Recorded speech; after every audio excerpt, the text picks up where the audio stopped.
It's the type of movie where you can't afford to blink, as from first it had us rolling in the end, as he says everything eventually works out, but rather it gives food to your thoughts for days.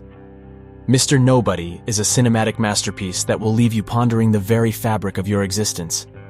Nemo is a character from the movie Mr. Nobody, released in 2009. He is portrayed as having multiple personalities. This psychological movie is fascinating.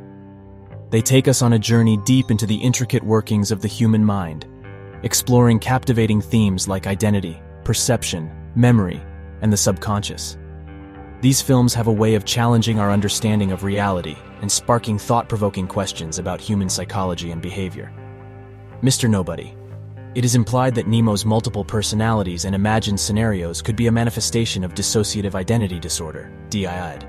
The film blurs the lines between reality and imagination, making it uncertain whether all of the characters and scenarios are real or part of Nemo's fragmented psyche.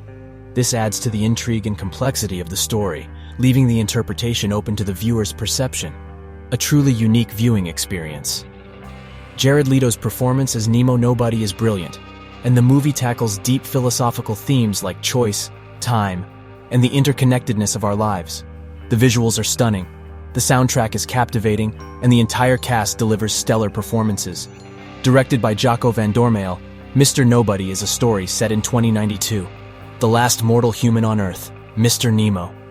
Nobody reflects on his long past and thinks about the lives he might have led depending on the choice he makes as a 9-year-old boy to choose between his divorcing parents. Infinite possibilities arise from this decision. As long as he doesn't choose, everything is possible. It's futile to describe the plot of the movie, as it is so much more than any summary could explain. The film is so intricate, and it has so many tonal and narrative changes, that it seems deranged for the first 30 minutes or so. It is truly captivating to observe the thought process of young Nemo, a mere 9 years of age, as he grapples with the overwhelming fear of losing his beloved parents. In his imaginative mind, he envisions the world as a complex and intricate chess game, where the only viable move is not to move at all. For a 9-year-old Nemo, he believes that by choosing not to make any move at all, he can effectively preserve the current state and shield himself and his loved ones from any potential harm.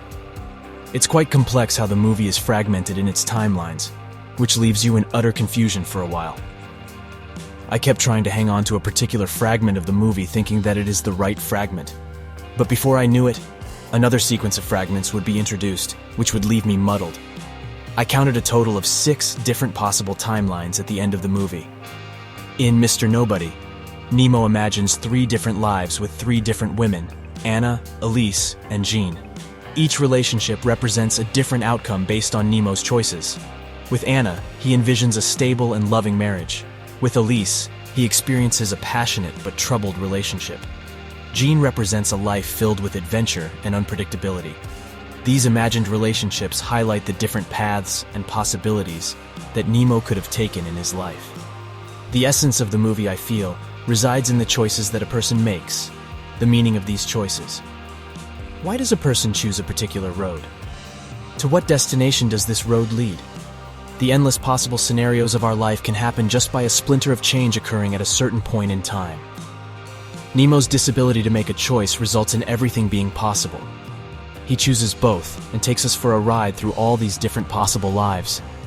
The idea feels utterly similar to that of Schrödinger's cat. Christophe Beaucarne's cinematography is brilliant. The music of the movie adds so much to it, that too without being too subtle or too rash. The acting performances were great, especially by Jared Leto. Even the child actors in this movie did a good job.